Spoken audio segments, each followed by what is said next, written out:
Muy buenas tardes, El Salvador, muy buenas noches, Miami. Esta tarde tenemos el verdadero gusto de contar con la participación de un hermano centroamericano. Él es originario de la hermana República de Honduras.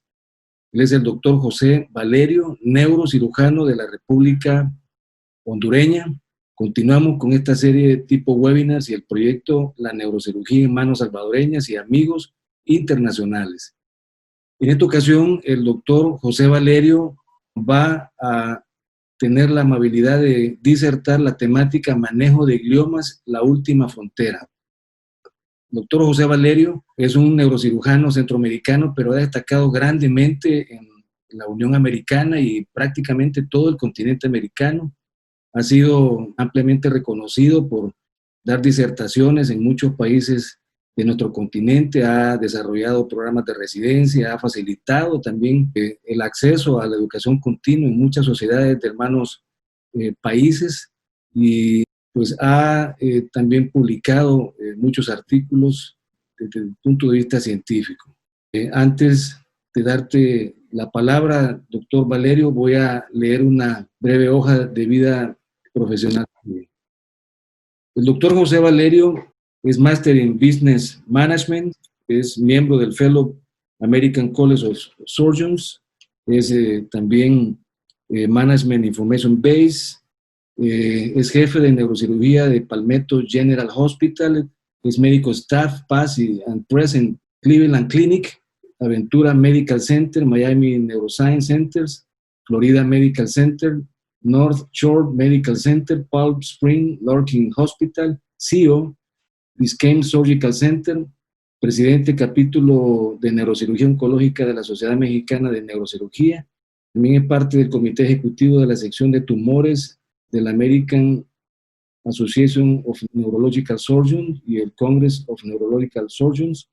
Es past president del capítulo de tumores de la FLANC, de la Federación Latinoamericana de Neurocirugía, fundador y presidente honorario del capítulo de neurocirujanos jóvenes de la FLANC, vicepresidente de la SLANC, miembro honorario de la Sociedad Boliviana, Venezolana y la ASOCAN, miembro activo de la ANS, la ASOCAN, la FLANC y la Sociedad Mexicana de Cirugía Neurológica, formación en neurocirugía en el Centro Médico Nacional Siglo XXI, aproximadamente 6 años, formación de neurocirugía oncológica y cirugía compleja de columna, fellowships, train 5 años, postdoctorado en fellowship en cerebrovascular neurosurgery y en neuroprotection 3 años, George Washington University Master Business Administration, Certificate in Financial Management, Certificate in Investment and Portfolio Management, Master Interdisciplinary Business Studies, presidente del Latinoamérica Valerio Foundation, director del Brain Tumor and Spine Symposium en Miami. Sin más preámbulo, voy a cederte la palabra, doctor José Valerio. Gracias por estar con nosotros. Muchas gracias, César. Para mí es un honor poder estar aquí con ustedes. Creo que hay que trabajar juntos por una Latinoamérica unida y por una Centroamérica unida. Creo que hay muchos potenciales, muchos trabajos. El objetivo es siempre hacer llegar a los neurocirujanos jóvenes las oportunidades que tanto nos costó a nosotros poder alcanzar y por qué no facilitarles el camino para poder desarrollarse en su máxima expresión en la especialidad que es la especialidad que todos nosotros queremos, que es neurocirugía.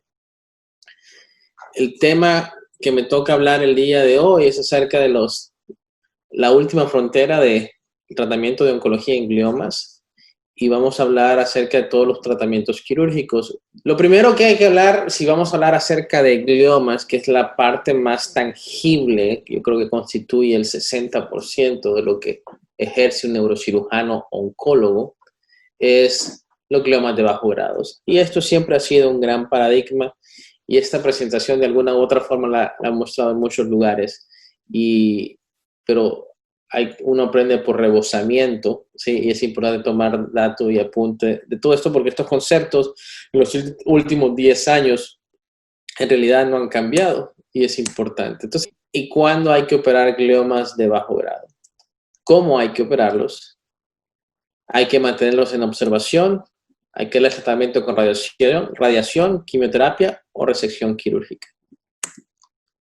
Hay un debate en las personas que consideran que los gliomas de bajo grado se deben de operar y los gliomas de bajo grado no se deben de operar. Las personas que están a favor es porque consideran que es necesario tener un diagnóstico histopatológico y molecular. La resección del tumor alivia el efecto de masa que los gliomas de bajo grado producen. Reduce la posibilidad de que haya una progresión a malignidad y reduce el número de células que pueden ser resistentes a la quimioterapia o la radioterapia. Los que no están a favor es que existe un riesgo de causarle un déficit neurológico a un paciente. Y existe una ausencia de estudios aleatorios controlados que digan que hay una eficacia con respecto a la cirugía de gliomas de bajo grado. En el 2002, un grupo italiano encontró pronósticos positivos de los gliomas de bajo grado al momento de hacer la resección. Uno, que tuviera una edad menor de 40 años. Otro, que el tumor fuera menor de 6 centímetros. Otro, que el tumor no cruzara la línea media, que hubiese evidencia de oligodendrogliomas o oligoastrocitomas y la ausencia de déficits neurológicos. Esto fue en base a un aumento de sobrevida cuando se hacía una resección de tumores mayor del 90%. Este estudio fue conocido como el EORTC 22844. Y aquí es donde empieza la historia de gliomas de bajo grado. Entonces, en este estudio se consideró la resección completa de la lesión, aquello que se miraba con el microscopio. Obviamente sabemos de que hay imágenes que es difícil poderlas identificar en el cerebro, pero a microscopio tú podías decir se hizo la resección completa de la lesión de un glioma de bajo grado. Y entonces pasamos en este paradigma. Este paradigma nos sirve para entender, ok, si tenemos la sospecha de un glioma de bajo grado, tenemos el examen físico, necesitamos hacer el diagnóstico de resonancia magnética. Una vez que tenemos el diagnóstico de resonancia magnética, tenemos que identificar si el tumor se encuentra en áreas elocuentes, cerca del áreas elocuentes, o no es un candidato quirúrgico por el tipo de infiltración donde se encuentra.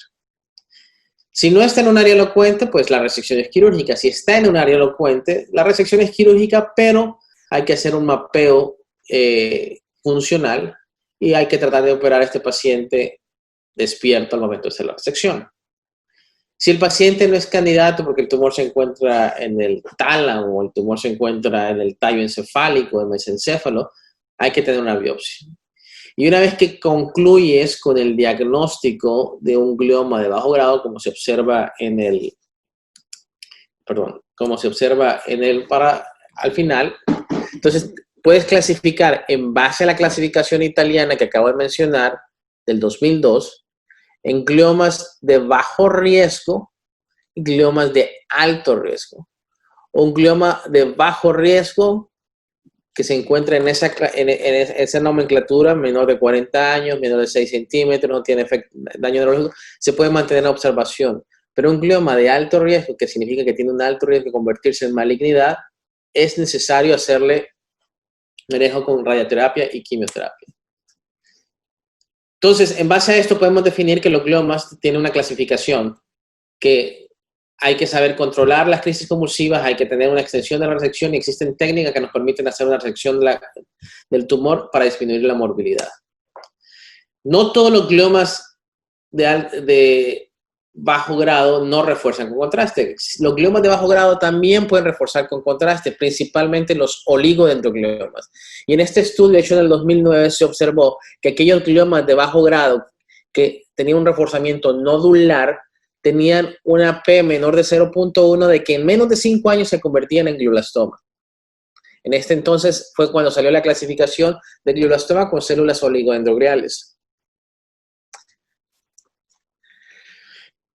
Entonces, la Universidad de San Francisco sacó una clasificación nueva para identificar la sobrevida, pero en esta ocasión ellos pusieron mayores de 50 años, si eran sintomáticos, si el diámetro era mayor de 4 centímetros.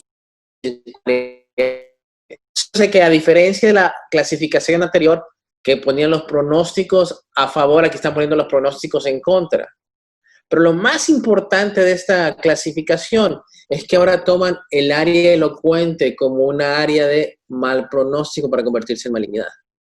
Cuando anteriormente, por mucho tiempo, nosotros cuando mirábamos un glioma de bajo grado en área elocuente no queríamos tocarlo por el riesgo de causar un problema neurológico. En este caso se observa que la elocuencia es un factor pronóstico y puede condicionar a afectar la sobrevida. Por lo mismo tanto, los pacientes en área elocuente no deben de ser una contraindicación para operarlos.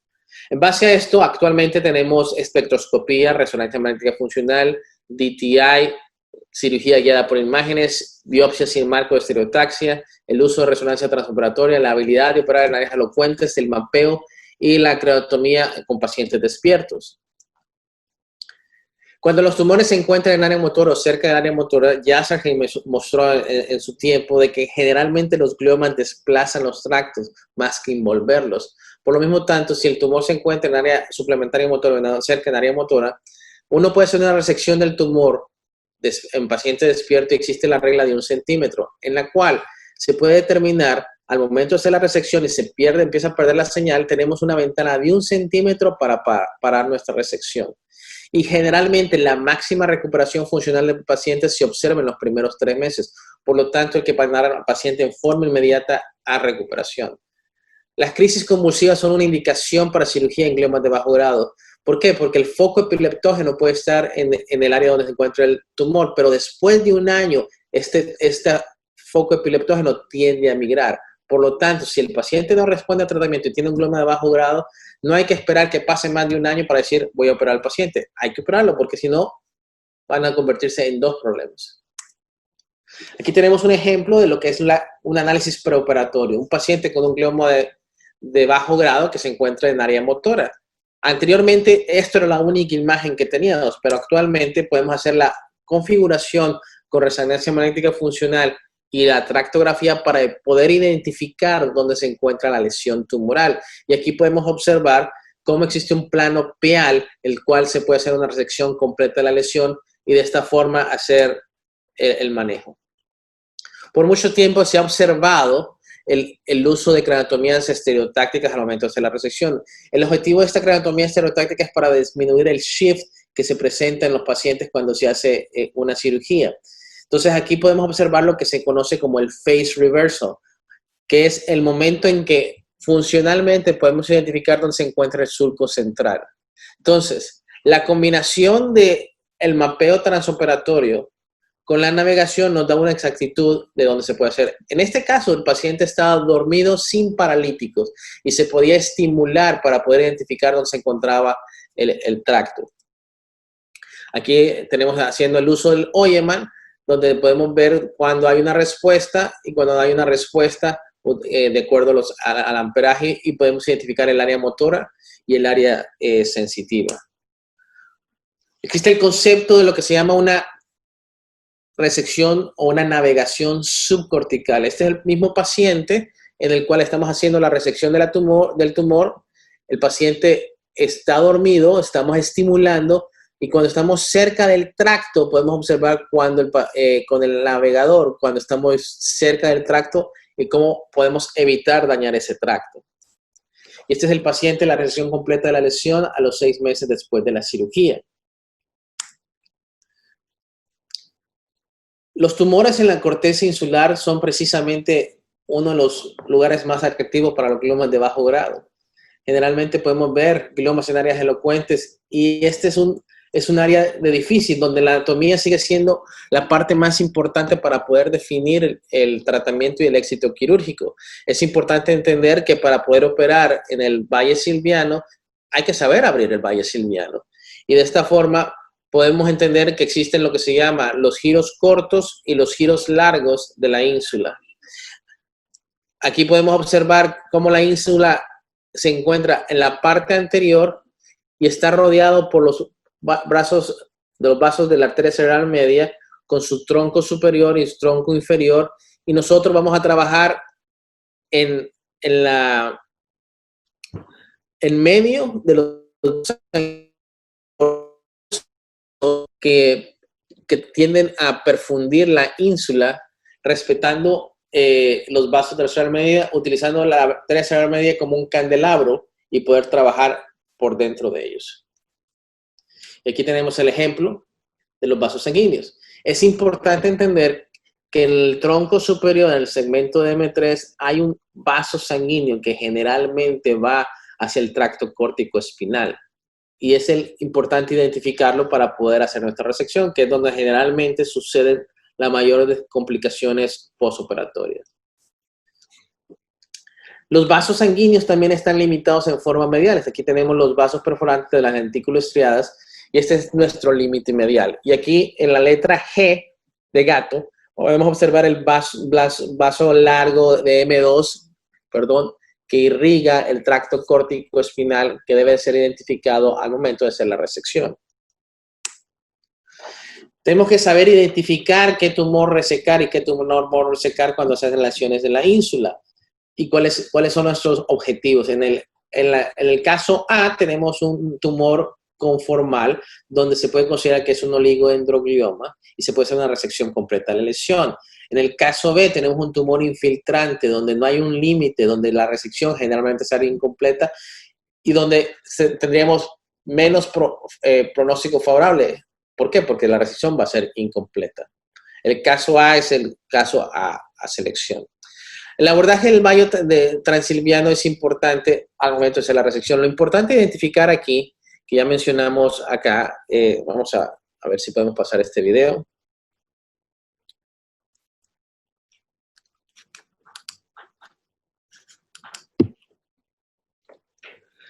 Aquí lo importante identificar es, cuando uno hace una resección del valle silviano, generalmente abre los primeros 5 centímetros del valle silviano. Aquí podemos ver cómo estamos esqueletizando la arteria cerebral media y podemos identificar cómo empezamos a disecar la ínsula y el valle silviano. Lo más importante identificar aquí es que hay un surco temporal y hay un surco parietal que uno tiene que rodear y uno tiene que identificar esos primeros 5 centímetros. Esa es nuestra ventana. Y aquí podemos observar cómo se quitan los vasos perforantes y se empieza a resecar el tumor en medio de la arteria cerebral media, de tal forma que la arteria cerebral media queda como un candelabro. Aquí podemos identificar nuestros vasos perforantes o lentículos estriados, que es nuestro límite anterior de la lesión. Entonces, una vez que está identificado, podemos trabajar por debajo de él y con el navegador poder resecar el tumor. Aquí tenemos la arteria cerebral media por arriba y estamos haciendo la resección de la lesión. Y este es el paciente después de la cirugía.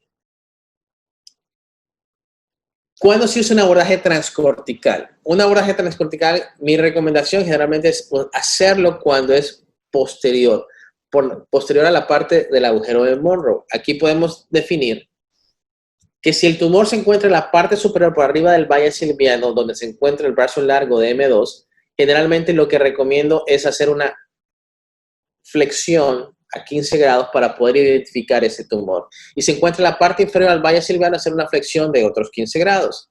De tal forma que podemos hacer la resección del tumor por vía transcortical, identificando las áreas silentes al momento de hacer el monitoreo. Aquí está la clasificación descrita por Mischberger, donde si el tumor se encuentra por arriba del agujero de Monro, que sería un tumor insular anterior, mi recomendación es hacer un abordaje transilviano.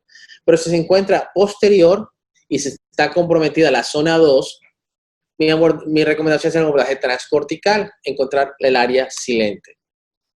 Entonces, aquí está un ejemplo, zona 1, zona 2, zona 3, zona 4, dependiendo del agujero de Monro, y lo que es un tumor gigante en tal caso, que ya sería completamente abierto, y aquí tendríamos que hacer una combinación o definir cuál sería el mejor tratamiento para el paciente.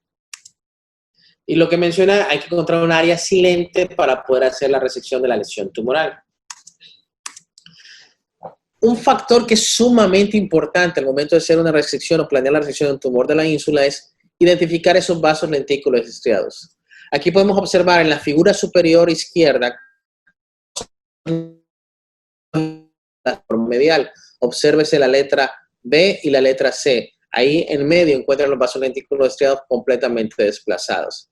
Entonces, premisa es, los gliomas tienden a desplazar los tractos, pero no tienden a desplazar los vasos sanguíneos. Aquí tenemos un ejemplo donde en el caso A, los vasos sanguíneos podemos observar están desplazados. En el caso B, los vasos sanguíneos están desplazados, pero en el caso C, obsérvese que no se ve ese desplazamiento en la angiografía. Es más, en el caso D hay hasta un flush. No se ve el desplazamiento, hay un flush. En este caso, no se va a poder hacer una resección de la lesión porque los vasos lentículos estriados están comprometidos. Si uno trata de hacer una resección en este paciente, podría dejar al paciente hemipléjico. Por eso, siempre hay que ir al cadáver. El cadáver sigue y seguirá siendo la mejor opción para entrenamiento del neurocirujano. Aquí podemos observar cómo se abre un vaso silviano, cómo se debe respetar los vasos venosos temporales. Se tiene que abrir por arriba entre el lóbulo frontal y el valle silviano y respetar esos vasos temporales venosos. Aquí está la arteria cerebral media y podemos observar nuestro límite, ¿cómo se llama? De las lentículas estriadas y el brazo largo de M2 que va hacia la arteria lentículas estriadas, que va hacia el tracto corticoespinal, que viene siendo ese que se está demostrando en ese momento. Y aquí tenemos los vasos perforantes. Entonces, tenemos que practicar porque en el ejercicio práctico de entrenamiento de un residente o mismo de un fellow, no es que el médico de base te vaya a dar, ok, toma y opera un tumor insular. No, tenemos que hacerlo nosotros después de que vimos, pero tenemos que practicar en cada vez para podernos atrever a hacerlo en un paciente.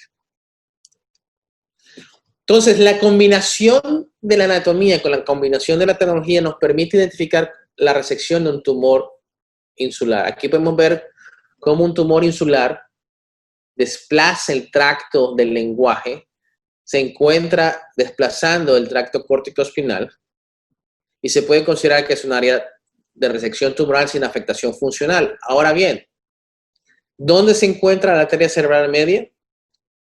Las lentículas estriadas están desplazadas. Aquí podemos observar en forma detallada, en tercera dimensión, exactamente cómo las lentículas estriadas se observan que están desplazadas. Se observa el tracto corticoespinal, se ven la arteria cerebral media y las lentículas estriadas ahí se encuentran desplazadas. De tal forma que podemos hacer una resección completa de la lesión. Aquí se observan las arterias lentículas estriadas señaladas en la figura. Creo que se observa claramente ese desplazamiento en esta página. No sé si se alcanza a ver. Sí, ¿no? Ok. Entonces, en base a eso podemos decidir que se puede hacer una resección. Y este es el paciente. Obsérvese el análisis preoperatorio que nos permite la navegación, donde se observa el tumor, se encuentra por adelante del agujero de Monroe, por lo tanto se decide hacer una apertura del valle silviano y se hace una resección completa de la lesión. ¿Podemos hacer una resección completa de un glioblastoma? La respuesta es no. Pero, ¿qué podemos hacer entonces con respecto a un glioblastoma? Bueno, primero, diagnosticarlo. No todos los tumores son glioblastomas simples. Actualmente, con los avances de histopatología y los avances moleculares, existen diferentes tipos de glioblastomas o diferentes tipos de gliomas de alto grado, y en base a eso se determina el pronóstico y el tratamiento. No es lo mismo operar un oligodendroglioma anaplásico donde el 1P19Q determina si es sensible o no sensible a la quimioterapia y probablemente tienes que tratarla con quimioterapia primero para disminuir el tamaño del tumor. O no es lo mismo operar un glioblastoma primario que tiene una amplificación de EGFR, que a este paciente le puedes hacer una resección completa de la lesión y le tienes que agregar, ¿cómo se llama?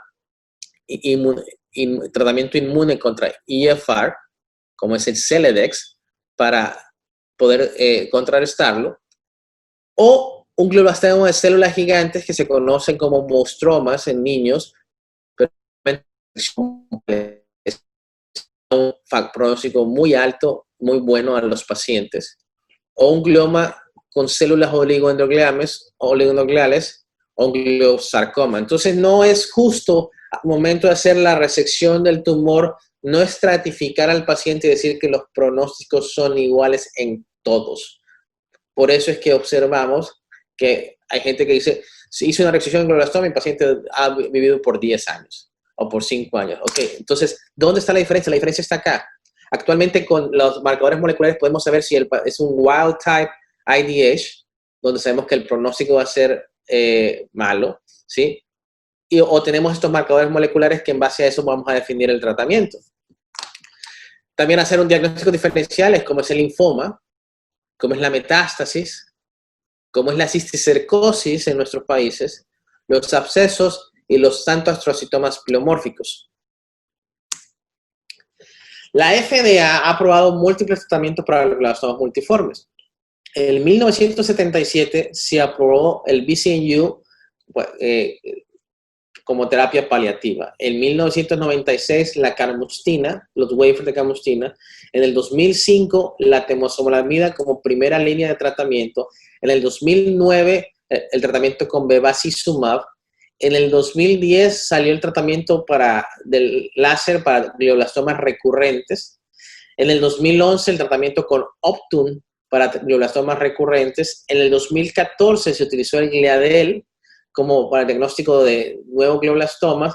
Y en el 2015 se utiliza el Optune para el tratamiento de glioblastomas primarios. La base de la neurocirugía oncológica es poder trabajar con todos estos juguetes, con toda esta tecnología y poder hacer una resección del 98%, haciendo una diferencia en la mortalidad y morbilidad. Los marcadores moleculares marcan una diferencia y los principales marcadores moleculares que yo recomiendo tener en cada paciente es el MGMT, el EGFR, el 1P, el 19Q, el P53, el Ka67 y el IDH1. Esto te marca una diferencia con respecto al tipo de tratamiento que le vas a hacer al paciente. Y hay que mantener un equilibrio entre la resección quirúrgica y la calidad de vida que se le va a dar al paciente, porque la calidad de vida o el pronóstico del paciente determina el pronóstico del paciente. Ya mencionamos esto, 1P19Q borrado es el que determina si es quimiosensible o no. El protocolo de STOP marcó la diferencia con respecto al tratamiento del glioblastoma multiforme y donde se vio claro que el uso de temozolomida y radioterapia era mejor que radioterapia solo.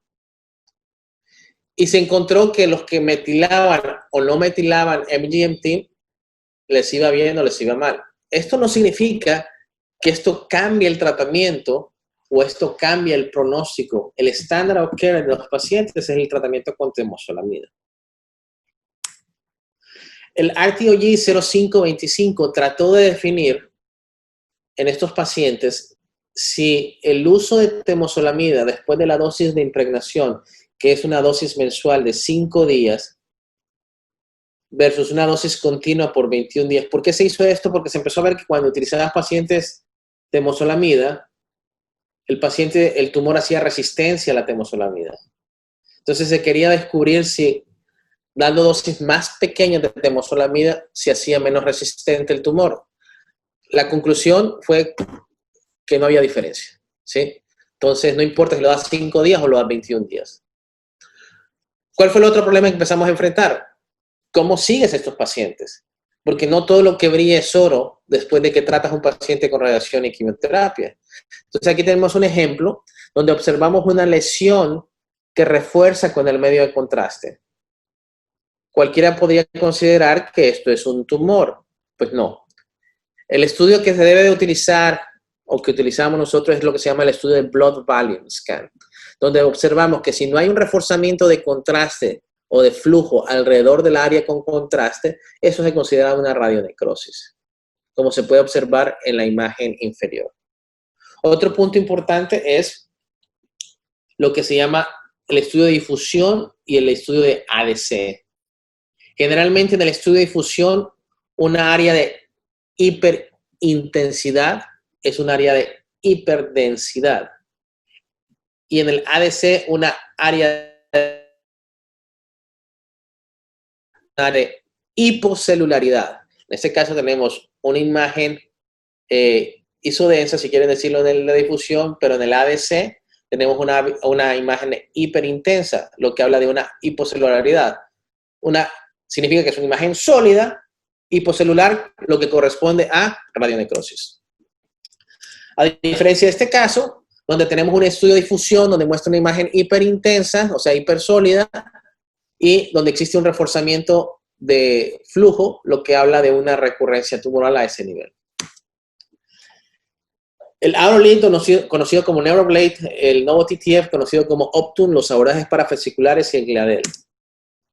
Entonces, el Aurolink, yo tuve la oportunidad de hacer este producto FDA positivo. Este producto salió de Cleveland Clinic, donde en mi extensión de mi programa me tocó aprobarlo por la FDA, y este es el tratamiento que podemos observar cuando yo estaba en Cleveland Clinic al momento de hacerlo. Se inició haciendo en pacientes que ya tenían craniostomía, donde existía recurrencia. Aquí estoy yo con el doctor Barnett, donde lo que hacíamos nosotros era, por medio de navegación, hacer una biopsia.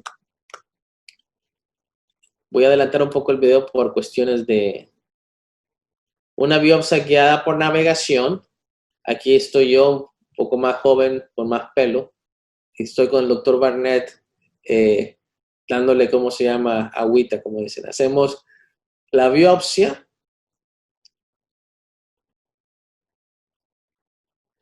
Los anestesiólogos no cambian, siempre están, ¿cómo se llama?, atentos con el paciente, independientemente de cualquier situación.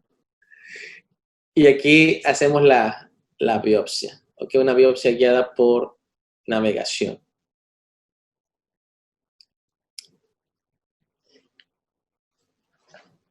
Quiero aclarar y mostrar, por eso que me gusta mostrar este video, que en ese entonces en Cleveland Clinic, Ohio, no se tenía una resonancia transoperatoria. Entonces se tomaba la muestra y se bajaba el paciente de quirófano. Aquí podemos observar donde hay una mitosis, ¿cómo se llama? Una necrosis. Bajamos al paciente de quirófano a la sala de resonancia, ¿sí?, para poder hacer el procedimiento, y acomodamos, ¿cómo se llama?, al paciente. Entonces ahí lo muestro, donde ya el paciente en el área de resonancia se coloca el láser, ¿sí? Y este sistema tiene un área rotativa. Podemos identificar que el ángulo no nos cambió al momento de pasar el paciente al área de resonancia, y podemos hacer el procedimiento y hacemos los diferentes cálculos. Este es un láser. Aquí lo pueden observar, y esto ha ido cambiando mucho. Este fue el primer prototipo que aprobamos por la FDA, donde tiene una área de circunferencia que hace 360 y prácticamente quema el tumor, y lo podemos ir avanzando y adelantando. Actualmente esto ya es más robótico, y el objetivo es precisamente eso, ¿no? Es quemar el tumor. Y existen tres líneas: la línea amarilla, la línea azul y la línea blanca. Todo lo que se encuentra por dentro de la línea blanca cae en apoptosis. Todo lo que se encuentra por fuera de la línea amarilla no recibe ningún efecto de la radiación. Existen dos sistemas de láser en Estados Unidos: el Visualize y el Neuroblade. El Visualize se utilizó mucho tiempo atrás y generalmente se utilizaba para epilepsia, era más circunferencial. Y el Neuroblade es más conformal. De acuerdo a la forma del tumor, tú tienes control de la coordinación de cuánto lo vas a dar. Este es un láser de Aragón. La ventaja que tiene el sistema es que puedes medir la temperatura intracerebral al momento de la aplicación del tratamiento. Entonces, prácticamente lo quemas y posteriormente mueves el láser para seguir dando el tratamiento, como se observa en la gráfica actualmente. Te das para atrás y continúas quemando el tumor. Entonces, se ocupa una suite, te ocupa un sistema de anestesia que sea compatible con el MRI, si no tienes un MRI transoperatorio, y no existe excusa, se puede hacer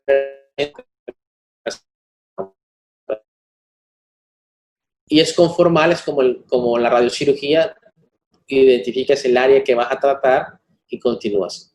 Entonces, actualmente existen varias indicaciones o 3 indicaciones importantes: la recurrencia tumoral, la radionecrosis, el tratamiento para metástasis y el uso para epilepsia.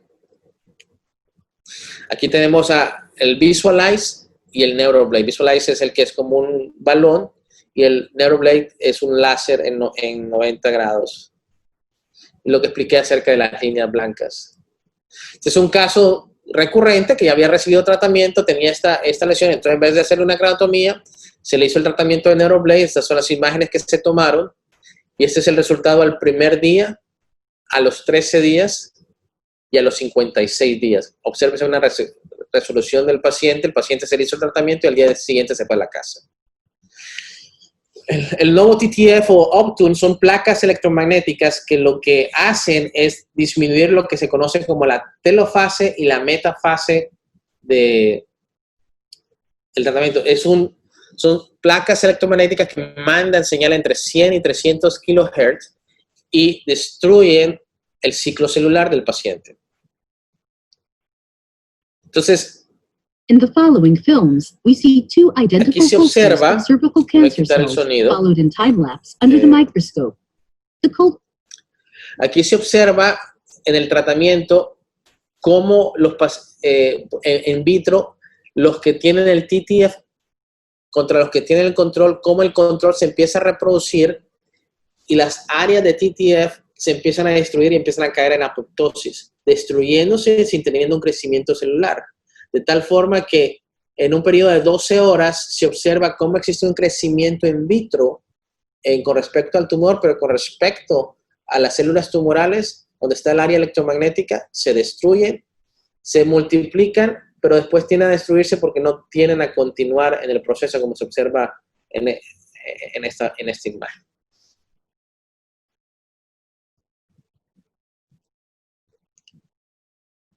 Esto lo voy a quitar.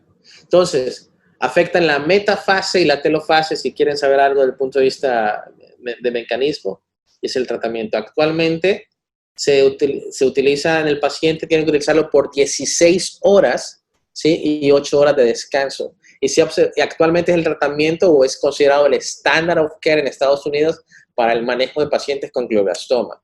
El paciente se trata con radiación y quimioterapia y cuando se continúa con temozolomida se tiene que utilizar también con el Optune. Estas son las placas electromagnéticas. La instalación tiene que llevar unas baterías, actualmente son más pequeñas. Entonces aquí tengo una paciente de 26 años que tenía 3 niños con un embarazo y acaba de tener un niño hace 7 meses. Igual se hizo la resección tumoral de la lesión. Y aquí es el mapeo para colocar las placas electromagnéticas. Y aquí colocamos las placas electromagnéticas. Este es el mapa y esta es la paciente. ¿Sí? La paciente tiene actualmente cerca de 4 años de sobrevida. Y este fue un glioblastoma multiforme que hace 67 de 35, ¿sí? 1P19Q intacto.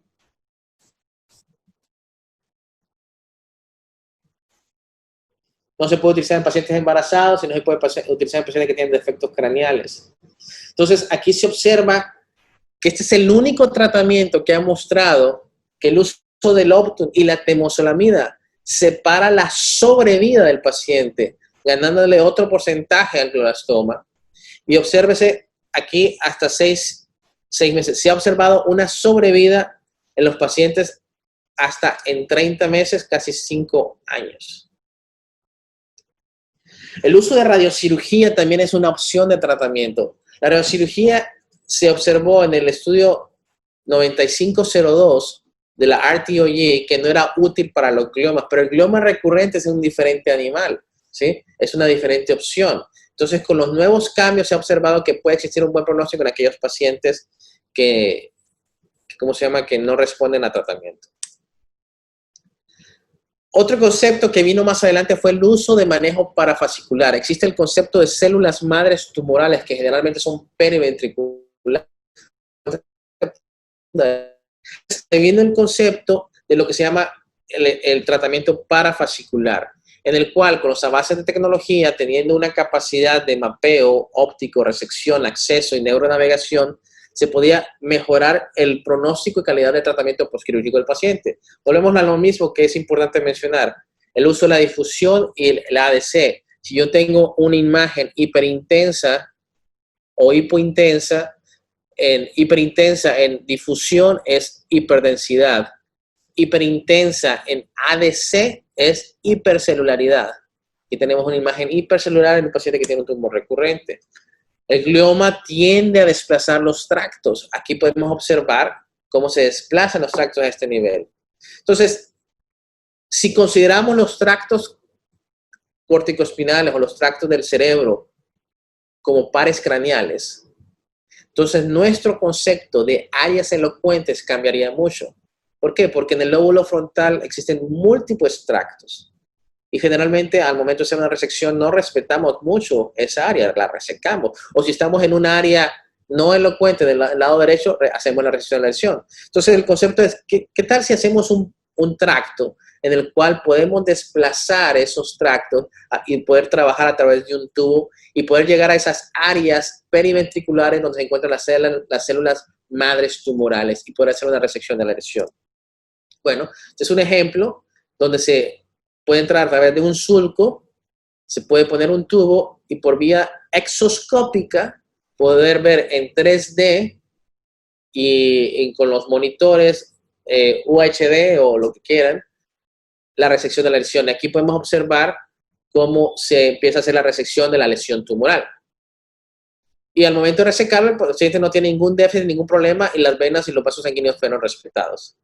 También se observó que se podía utilizar para hemorragias hipertensivas, respetando esos tractos, y en vez de tener el paciente 10 días en cuidados intensivos, se podía sacar al día siguiente. Aquí tenemos el ejemplo de ese tracto córtico-espinal respetado, la resección del hematoma hipertensivo, cómo el tracto después se empieza a regenerar.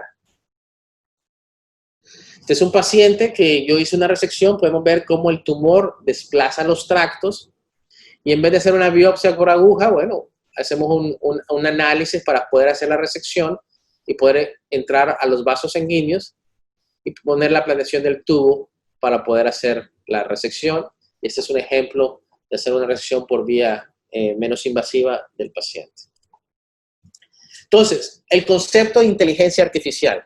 Entonces, si yo puedo tener en todas las resonancias magnéticas en mi área de trabajo un software, un mecanismo que identifica la presencia de un tumor o la presencia de un hematoma, esta información puede ir inmediatamente por tercera dimensión, por vía network o por tu iPhone o por tu teléfono, a tu computadora, a tu estudio de imagen y a tu correo electrónico, de tal forma que en tiempo real, usando inteligencia artificial, puedes recibir y dice, tengo la sospecha de un tumor cerebral alto grado, por favor. Entonces tienes una respuesta rápida, una respuesta aguda y eficiente. Y el paciente deja de estar perdiendo a ver si veo al neurólogo, veo a ¿cómo se llama? Al hemato-oncólogo, me veo al radiólogo. Directamente pasa contigo y tú haces. Este es el concepto de optimizar tiempo para terapia.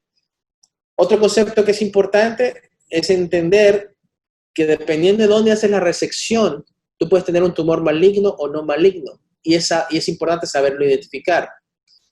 Aquí tenemos un ejemplo de un paciente con glioblastoma grado 3, que cuando se hace la resección en el sitio importante sale un glioma de alto grado, pero cuando sale en la periferia sale un MIB o Ki-67 menor al 9%. ¿A dónde voy con esto? Porque es importante hablar. Se ha observado que la área de hipermetabolismo en un tumor es la área que identifica dónde se encuentra el área de malignidad. Por eso hay gliomas de bajo grado que pueden estar ya con áreas de malignidad. Y generalmente lo que identifica esta área es el PET scan, pero no el PET scan de glucosa, sino que el PET scan con metionina. Entonces, una de las cosas que se observó es que el uso de 5-ALA refuerza o ubica molecular. Por eso la sugerencia en algunos casos de utilizar 5-ALA en gliomas de bajo grado, cuando sabemos que se debe utilizar en gliomas de alto grado.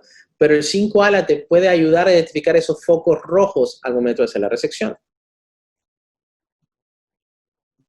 Entonces, ¿qué es el 5-ALA? El 5-ALA es una fluorescencia que nos ayuda a determinar, que es específica para los gliomas malignos y que en Europa se utilizó por mucho tiempo para poder hacer una resección completa de la lesión. En Estados Unidos no se aprobó por la FDA hasta hace poco, hace como dos o 3 años.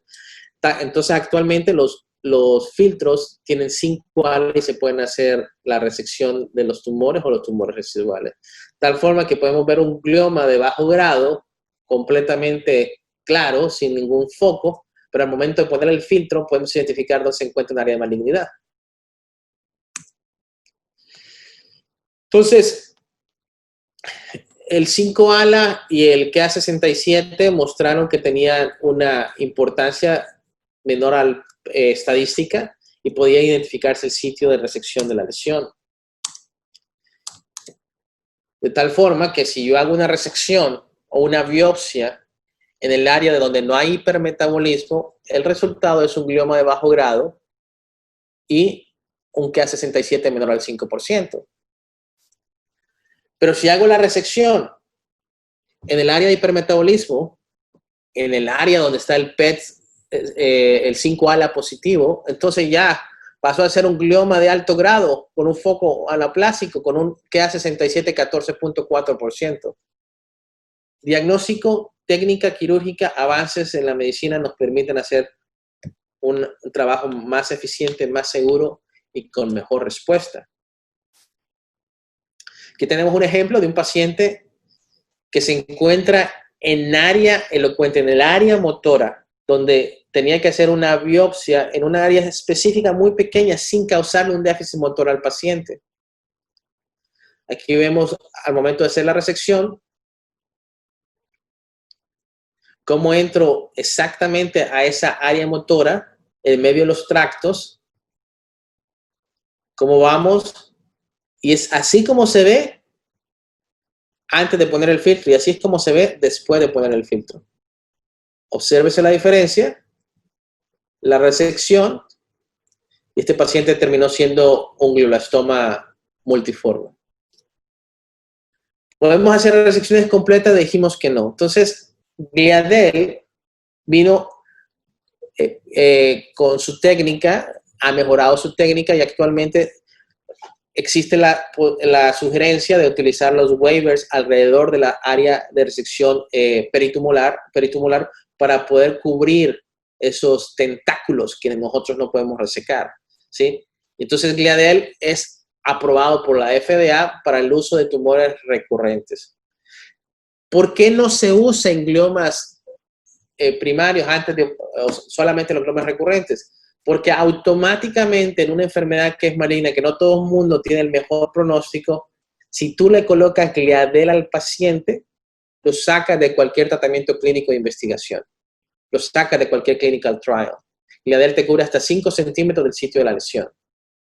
Por lo tanto, hay que conocer los diferentes tipos de tratamientos clínicos de investigación. Por aquí puedo mencionar algunos: el uso de Gliadel y radiación, el uso de Avastin y temozolomida.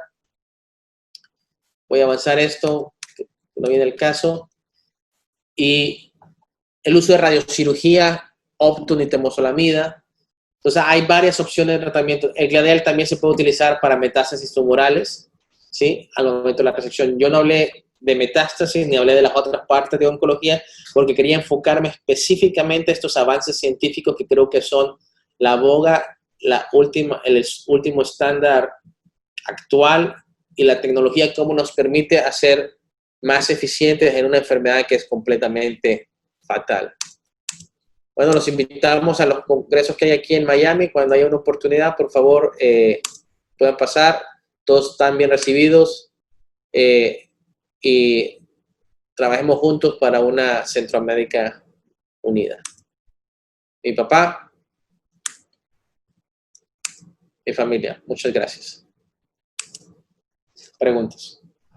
Excelente charla, doctor José Valerio. Importante todos los avances para esta enfermedad que acarrea mucha mortalidad y también mucha invalidez funcional también, ¿verdad? Todo lo que es diagnóstico, biología molecular, diagnóstico por imágenes, el uso de no solamente la misma cirugía, sino que también el tratamiento de adyuvancia como la radiocirugía o coadyuvancia como la quimio también, ¿verdad? Dependiendo del diagnóstico molecular, también eso nos ayuda a poder dirigir mejor la terapia, pues, porque ya sabemos que estos tumores siempre al final tienen su promedio de sobrevida y lo importante no solamente es manejar, pues, el promedio de sobrevida, sino que también la calidad de vida, eso es indiscutible. Tengo un amigo salvadoreño que labora en París, Francia, en el Hospital Santa Ana, y él me comentaba siempre en este mismo proyecto que son bastante agresivos.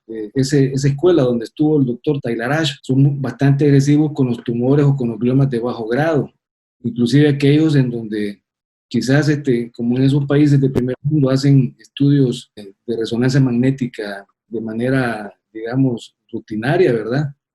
Pero en aquellos pacientes que han debutado quizás con un síndrome epiléptico y que ha sido el síntoma inicial, en ellos le han entrado de manera agresiva a estos tumores, inclusive aquellos que están implantados en zonas elocuentes. No sé si compartes la misma opinión tú, José Valerio.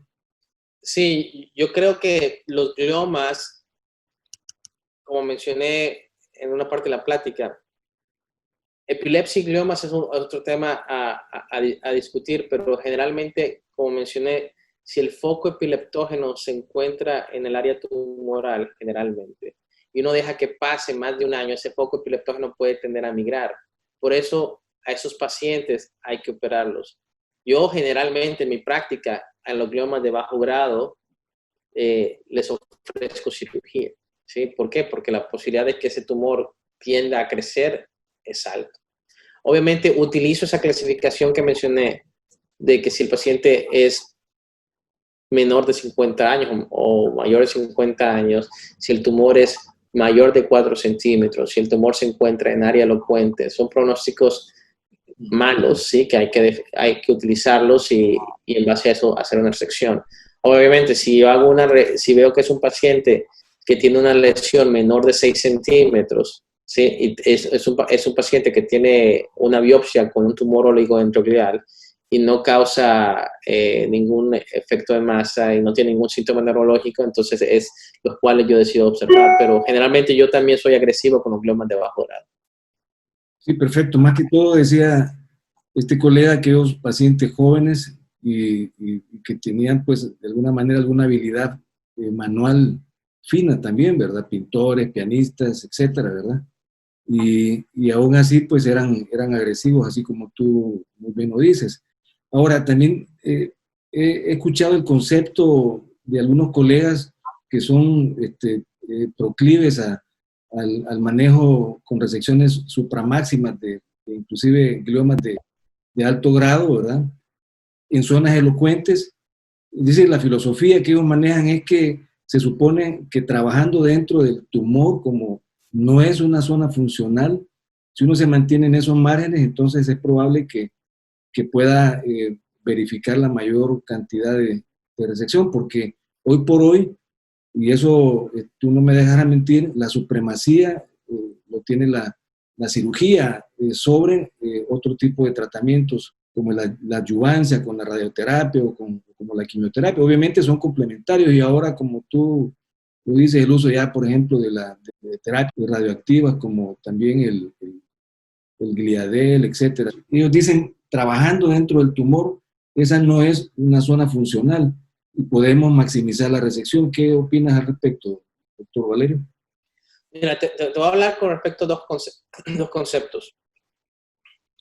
Uno, el concepto supramarginal es la resección fuera del área tumoral, que fue un concepto mandado por Dufault, donde él observó que si hacía una resección más amplia de la lesión, los pacientes tenían una mayor sobrevida, un mayor pronóstico. Cuando tú haces una resección tumoral por dentro de la lesión, por el centro, si quieres decir, o haces un debulking de la lesión para ir resecando el tumor, tienes que tener siempre cuidado. Lo puedes hacer siempre y cuando tú hayas identificado los bordes tumorales. Porque el problema es que cuando tú haces el debulking, el tumor empieza a sangrar, ¿sí? Es más fácil que el tumor no te sangre si lo quitas como un meningioma, si tratas de identificar esos bordes donde se encuentra la diferencia entre la lesión tumoral y el cerebro. Entonces, de esa forma creo yo que puedes tener un poquito más de control. Y si operas al paciente en forma despierta, ¿sí? o en forma dormida y no estás en área elocuente, después de que hiciste la resección total de la lesión, tienes que entender que a tu ojo humano, a tu ojo microscópico, a tus lupas, a pesar de que encontraste ese parámetro pial, ese parámetro tumoral, todavía hay tumor alrededor, ¿sí? Entonces, tu límite en realidad es esas áreas piales, porque generalmente tienes que considerar la resección tumoral como una resección segmentaria. Ese segmento del lóbulo frontal o el segmento del tumoral que está alrededor, trata de encontrar esos surcos piales que dividen el tumor, porque generalmente el tumor desplaza los tractos y respeta los surcos, ¿sí? Entonces, si puedes respetar esos surcos y puedes encontrar ese tracto, es la forma más eficiente. Si el tumor está involucrado con un área elocuente funcional importante del paciente, primero tienes que, digamos que estás hablando con un músico o estás hablando con un escritor, tienes que hablar con el músico, el escritor, a saber hasta dónde son los límites de que él acepta esa cirugía y qué partes funcionales no quiere que sean afectadas. Por eso el mapeo del paciente despierto al momento de hacer la resección. Si hace una resección subtotal en ese caso en particular, el cerebro tiene capacidad de plasticidad a los 6 meses. Y se observa que esa área funcional importante en ese momento, después de 6 meses o un año o más, tiende a desplazarse a otra área del cerebro. Y Dufault lo menciona en sus propios libros, donde él puede resecar en forma subtotal y venir 6 meses después o un año después a resecar la otra parte. No hay prisa, pero mantienes la funcionalidad del paciente. Yo creo que si hablas de un tumor maligno, siempre tienes que ser lo más agresivo y supramarginal que sea posible. Si tu técnica es hacer el debulking, nunca debes de perder los bordes tumorales, porque si no los identificas antes de hacer el debulking, los vas a perder y no vas a poder hacer una resección completa de la lesión. Para mí es importante, yo tiendo más a rodear el tumor primero, identificarlo y de ahí pasarlo, encontrar cuál es el área importante, mostrar elocuente y de ahí irme hacia adelante.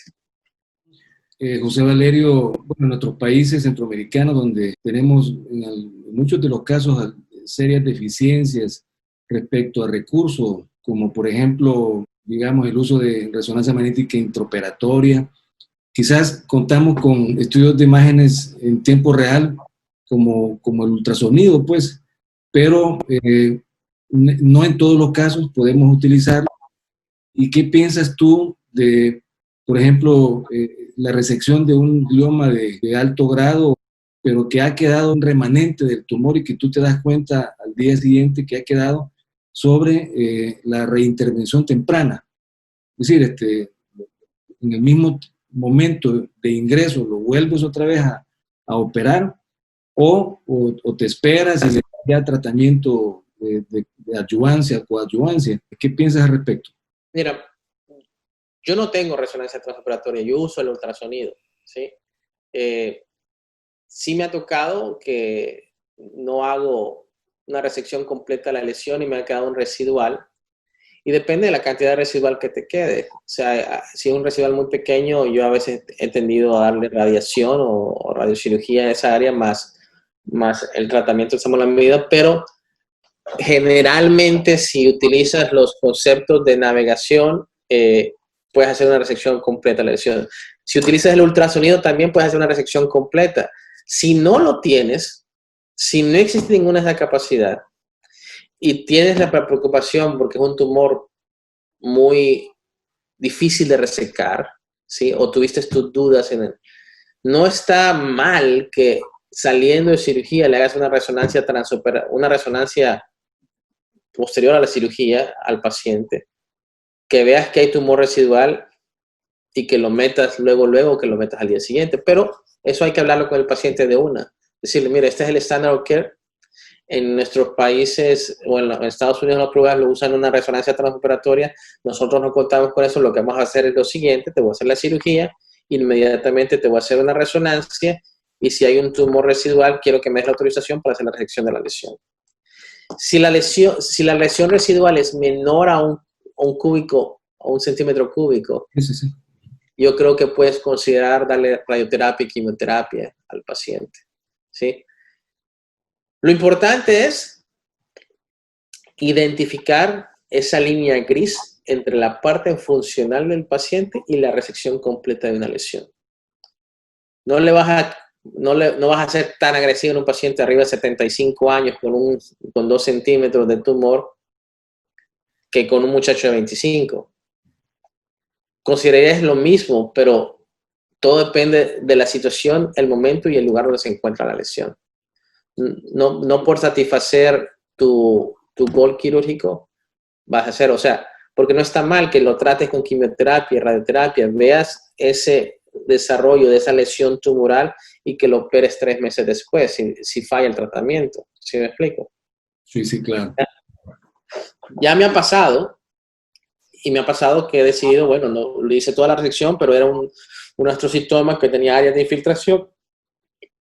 Yo tengo la oportunidad de tener como partner al doctor Isaac Wolf, sí, que tiene bastante experiencia haciendo radiocirugía, donde él me ha mostrado, porque al principio yo no le creía, pero ahora le creo bastante, y esto va a estar grabado, así que quiero que entiendan, sí, que la experiencia que tiene él por más de 25 años tratando, gliomas, es importante. Entonces, él ha dado residual con radiocirugía y después un boost de radioterapia, y yo he visto también cómo esos tumores residuales que han quedado han desaparecido. Entonces, todo depende con lo que cuentas y la capacidad que tienes. Y no tienes nada de eso, y si lo hablas con el paciente, creo que está bien que puedas continuar y hacer una resección completa de la lesión. Perfecto, también importante el diagnóstico molecular hoy en día. Eso es vital, ya tú lo mencionaste, inclusive ahora ya se conocen muchas variantes del mismo glioblastoma, pues, y que incluso algunos pueden ser radioresistentes, pero yo conozco radioterapeutas que no conciben aún, teniendo la posibilidad de que un paciente de estos sea radioresistente, no darle radioterapia, o sea, más que todo en astrocitomas anaplásicos o un astrocitoma grado 4, un glioblastoma, pues existe la posibilidad que aún un tumor de ese tipo, de esa alta malignidad, y que ya sabemos que por diagnóstico molecular es radioresistente, no darle la radioterapia y quizás tal vez utilizar otro tipo de alternativas, porque aquí ellos, por ejemplo, aunque sea así, no consiguen no darle, es decir, no se atreven a dejarlo sin nada, pues, y eso a veces tenemos ese tipo de discusión al respecto. ¿Qué opinas de eso, José Valerio? Mira, no sé si el standard of care es radioterapia con temozolomida. Ese es el standard of care.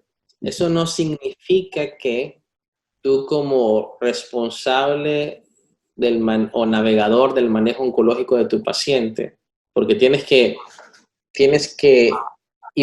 poner eso en regla, porque al momento que tú dejas de hacer la cirugía, el oncólogo y el radiooncólogo quieren tomar control del paciente.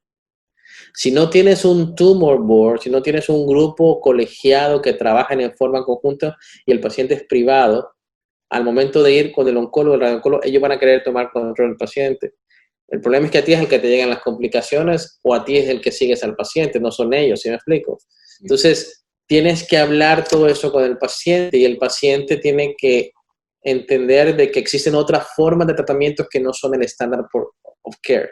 En el caso como tú mencionaste, hay tumores que pueden ser muy radioresistentes. Entonces tienen que entender ellos, mira, esta es la otra opción de tratamiento que yo sugiero, porque Yasser Hill y varios, ¿cómo se llama?, cirujanos de base de cráneo que nosotros conocemos, ellos inclusive están en contra de darle radiación al paciente. Si hablas con la gente de Gamma Knife contra radioterapia, está bien escrito que cuando le das radioterapia a un paciente tienes más riesgo que el paciente desarrolle complicaciones, ¿sí? Trastornos de conocimiento intelectuales, que si le haces tratamiento con Gamma Knife. La base de los radiooncólogos para definir que el Gamma Knife o la radiocirugía no sirve en gliomas es ese estudio que te dije, el RTOG 9502. Sin embargo, ese estudio per se no contaba con todos los avances moleculares, no contaba con todos los avances de resección quirúrgica, ni con las experiencias que se tiene, ni la historia que se tiene usando radiocirugía. Entonces yo, personalmente, sí estoy de acuerdo en utilizar otras áreas que no sean el estándar of care, que es radioterapia y quimioterapia, como puede ser el uso de Gamma Knife, Optune y temozolomida, o Optune, temozolomida y Avastin, ¿sí me explico? Si se cuenta con eso. O el uso de tratamiento con el láser para destrucción del tumor o la observación. Porque al final quien define el manejo de... Pero lo tienes que hablar porque si no lo hablas con el paciente, se te puede venir en contra un problema legal también. ¿Sí? Se te puede venir en contra un problema legal mientras el estándar of care siga siendo radiación y quimioterapia y tú quieres hacer el manejo del control del paciente antes de que se te venga el oncólogo y el radiooncólogo, porque es un negocio también, ¿sí? Que estás previniendo que el paciente vaya, tiene que el paciente estar enterado y te tiene que firmar un documento donde está enterado de la opción y de lo que se platicó y que él está decidiendo no usar esta terapia en base a lo que tú le explicaste y están ofreciendo esta opción, porque la opción que tú le vas a ofrecer no le quita la posibilidad de tener radiación y quimioterapia en el futuro, ¿sí me explico? Pero le estás ofreciendo esto porque crees que es lo mejor para él y porque quieres evitar esos efectos adversos que puedes tener con respecto a la radiación y la quimioterapia, porque su tumor es considerado en este momento radioresistente. Excelente. ¿Porcentajes en estos casos de gliomas tan cercanos o en zonas elocuentes de síndromes de área motora suplementaria? ¿Has tenido esos casos, José Valerio? Sí, los tumores del área suplementaria motora son tumores que a mí me gustan bastante. En Cleveland Clinic hicimos un estudio donde comparamos la resección de tumores en área suplementaria motora en pacientes despiertos contra pacientes dormidos, ¿sí? Sin el uso de paralíticos. Porque el gran problema que hay es que cuando operas a un paciente con un tumor en área suplementaria motora despierto, al momento de hacer la resección quirúrgica, el paciente pierde la función motora. Y entonces, al perder la función motora, te pone a ti en precaria o en entredicho, no saber qué hacer. Si paras la cirugía, ¿correcto?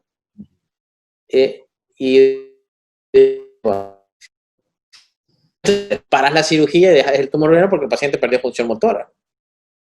¿Correcto?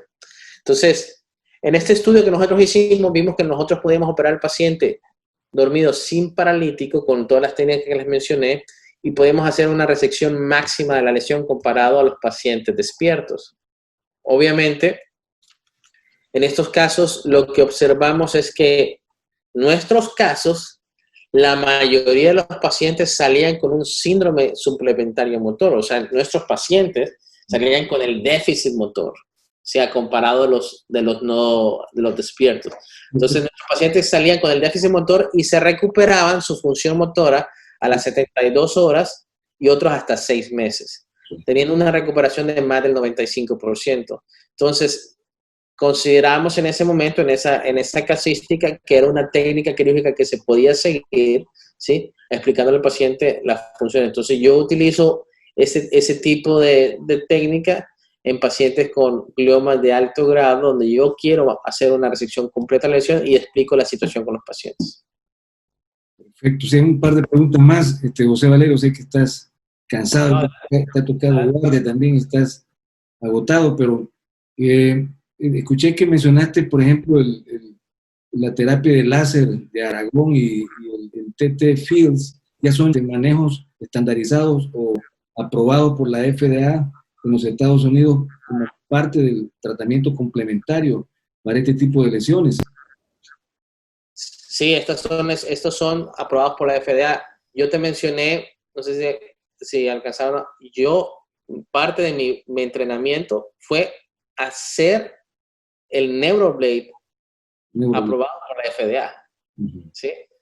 Entonces, si tú buscas el artículo First Clinical Trial in Humans con NeuroBlade, vas a ver mi nombre como segundo o tercer autor. ¿Sí? Porque a mí me tocó hacer, esa era mi extensión del fellowship. Por eso es que estuve 5 años haciendo el fellow. ¿Sí? Yo veo que en la parte de atrás de tu pantalla tienes, ¿cómo se llama?, la imagen del tratamiento con láser, ¿sí? En tu background page, ¿sí? Y eso es precisamente lo que se hace. Entonces, estos tratamientos ya están aprobados por la FDA y son parte del portafolio que tienes para operar. Entonces, actualmente están habiendo las tendencias de crear centros de excelencia de resecciones o de neurooncología. Estos centros de excelencia de neurooncología deben tener la capacidad de tener todas estas técnicas quirúrgicas, incluyendo el ultrasonido, ¿sí? E investigación básica, o sea, basic research, para poder ser considerado. Entonces, se les está ofreciendo todo a los pacientes, ¿sí? Y son los centros grandes generalmente es lo que lo tienen. En mi caso en particular, yo salí de Cleveland Clinic y me dediqué a la privada y por eso es que ven que tengo varios hospitales, porque juntando todos los hospitales es que adquiero toda la tecnología que uso para mi especialidad. Importante es el concepto de inteligencia artificial para ser más oportunos en la resección de los tumores y la identificación del preoperatorio, digamos, de las áreas de hipercelularidad, que son las que te van a generar la posibilidad de que esa lesión pueda expandirse aún más todavía. Teniendo ya este tipo de herramientas, pues obviamente se maximiza la resección y obviamente se mejora el promedio de sobrevida del paciente, incluyendo también la calidad de vida. Me gustó ese concepto. Perdón, déjame decirte que ese es un brand new, porque eso fue algo que yo identifiqué en mi estudio de Master in Business Administration de Healthcare, porque no se está, o sea, solamente es en ciertos lugares que yo puse ese programa de inteligencia artificial, porque sí existe para hematomas, pero no existía para tumores. Y entonces yo empecé a identificar, oye, esto se puede hacer así también. ¿Sí me explico? ¿Por qué? Porque eso sucede. El paciente tiene un glioma, no va a ver al neurólogo o al primario hasta después, y antes de que tú veas al paciente, probablemente ellos ya tomaron su propia decisión y es muy riesgoso operarlos, que no es necesario mandarlo con el neurólogo. Es más, no lo mandan ni con el neurólogo ni con el neurocirujano, sino que lo mandan con el oncólogo o con el radiooncólogo. Así es. Y así se pierden 3 meses dando vuelta al paciente antes que llegue a tus manos. Generalmente cuando llegan, ya llegan con tumores monstruosos, ya diseminados totalmente. Como tú dijiste, en un glioma de alto grado de este tipo, el edema perilesional se considera también ya como una diseminación metastásica del mismo tumor, pues que hay que tratar, ¿verdad? Correcto. Entonces, fíjate lo que acabas de mencionar, porque creo que es un concepto importante que debemos de hacer algo para evitar que suceda. En nuestros países centroamericanos, donde hay mucho falta de desarrollo o analfabetismo, ¿sí me explico? Donde se hacen estos estudios en clínicas periféricas. Por decirte, en El Salvador, en un país pequeño, o Honduras, si se pudiera poner este programa en cada resonador en todo el país, te apuesto que disminuirías la incidencia de tener esos tumores tan gigantes o tan avanzados. Sí. Mejorarías la eficacia de tus tratamientos, mejorarías el volumen de tus pacientes en tu consultorio, incrementarías las cirugías y el volumen, y por lo tanto la calidad, la capacidad económica en el departamento, que te daría la tecnología o el dinero para conseguir tecnología para hacer estos centros de excelencia. Perfecto, excelente, sí. Bueno, creo que terminamos con esto. José Valerio, hemos viajado, hemos presenciado también cómo la tecnología, la modernidad ha ido obviamente avanzando, pero a pasos agigantados con el manejo de este tipo de tumores. Tú ya muy bien lo mencionaste, quizás en el pasado se hicieron algún tipo de estudio o técnicas, pero no teníamos el avance que tenemos ahora, por ejemplo, con modalidades como el diagnóstico biomolecular también, que eso, digamos, te tipifica el tumor de una manera tan expedita que tú de antemano ya planificas no solamente el manejo quirúrgico, sino que también lo que sigue después, pues, porque ya tú lo mencionaste, el estándar de oro para este tipo de tumores, además de la cirugía, es la radioterapia y el uso de la quimioterapia con temozolomida también, pues, pero mejora aún más la comprensión de la patología, el tener a la mano este tipo de herramientas que son importantes también, y hoy más ahora también que ya, por lo menos en países de primer mundo como los Estados Unidos, ya las demandas médico-legales te exigen y te combinan a que debes de tener ese tipo de conocimiento y ese tipo de herramientas para no estar expuesto pues, a una eventual demanda. Y lo más importante, tratar de promover en el paciente, primero, mejorar el promedio de sobrevida también y la calidad de vida, que es muy importante. Más que todo para los pacientes económicamente activos, pacientes jóvenes también, y con lesiones tumorales de este tipo implantadas en lo profundo y que en muchos de los casos están cerca de zonas elocuentes también, para sacarlo con el menor déficit posible o sin déficit posible, para que se pueda incorporar rápidamente a sus actividades laborales y sociales también. Te agradezco, José Valerio, has estado muy ocupado, has tenido una cuarentena, digamos, o durante la pandemia, una actividad académica gigantesca también, has estado por todos lados promoviendo la educación continua.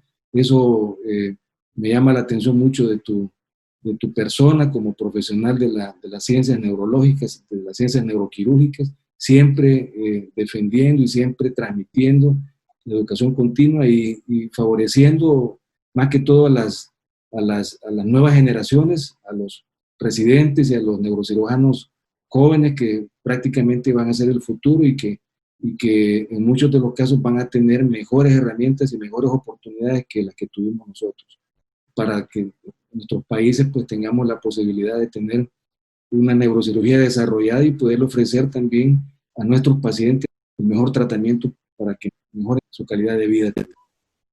Bueno, aprovecho y quiero darte las gracias por permitirme estar aquí contigo y por este medio. En mi background ven que tengo la página de la Fundación Latinoamérica Valerio Foundation. Esta fundación ofrece un grant a los neurocirujanos que quieran venirse a entrenar a Estados Unidos, principalmente latinos, es más, específicamente latinos, e inclusive se les da un pago por un año hasta de $50,000, ¿sí? En ningún lado, en ninguna parte de mi tiempo hacían esto. Esta fue una gestión por parte de mi familia para los neurocirujanos de Latinoamérica, para que ninguno le toque pasar lo que a nosotros nos tocó pasar. Y actualmente tengo el cuarto neurocirujano, ella es de Venezuela, tengo 2 de Panamá y tengo creo que uno de Colombia. Entonces, los invito para que busquen. La plaza es nada más para una persona, pero si no aplican, difícilmente, pueden tener la oportunidad. Pero mis puertas están abiertas para toda la gente que quiera venir a estar un rato, una pasantía. Cuenten conmigo y adelante, que es una oportunidad bella poder practicar la neurocirugía. Excelente. ¿Todavía te gusta el fútbol, Valerio? Recuerdo una época, nos conocemos de hace casi 22 años, cuando yo hice mi fellow ahí en Centro Médico Nacional Siglo XXI, en el Hospital de Especialidades. Tú estabas en la residencia, en 4º año, creo, y participamos en un encuentro futbolístico con los residentes de neuroradiología. Ahí te vi que eras habilidoso ahí para el manejo del balompié. Fuimos con el doctor Gerardo Guinto también, recuerdo. Exacto. Excelente. Bueno, te agradezco, José Valerio. Ojalá que muy pronto podamos retomar también las los congresos y las charlas presenciales también es un valor agregado que es importante, pero que también estas plataformas virtuales, ahora en la pandemia y que nos ha bloqueado esa posibilidad, ha servido de un instrumento pues valiosísimo que ha dinamizado completamente el paradigma de la educación actualmente. Espero que pronto nos volvamos a reunir otra vez, José Valerio. Un abrazo. Un abrazo, que Dios los bendiga y gracias a El Salvador y a todos los hermanos de Centroamérica. Muchas gracias. Perfecto, te cuida mucho. Hasta luego. Bye bye.